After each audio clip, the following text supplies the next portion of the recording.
We lost our drone in the ocean first day that we were here. And you're supposed to launch it from the palm of your hand and go up and do these awesome shots. The very first shot, and I should have known it was windy right off of our deck, and the wind just like took it away, like gone.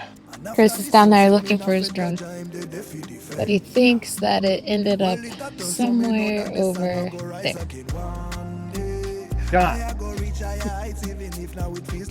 Do you want to talk about what just happened?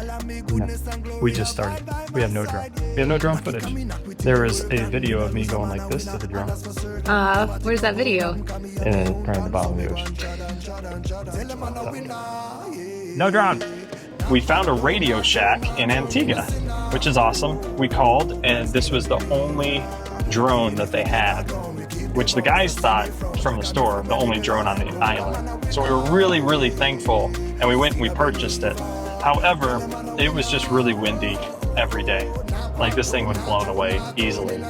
So what was cool is the guys that were working there, one of them said he was gonna ask for a drone for Christmas, and he was really excited about this drone when we were buying it.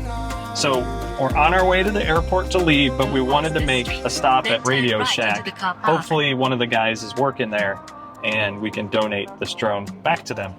So that's where we're headed, is to Radio Shack to drop off the drone.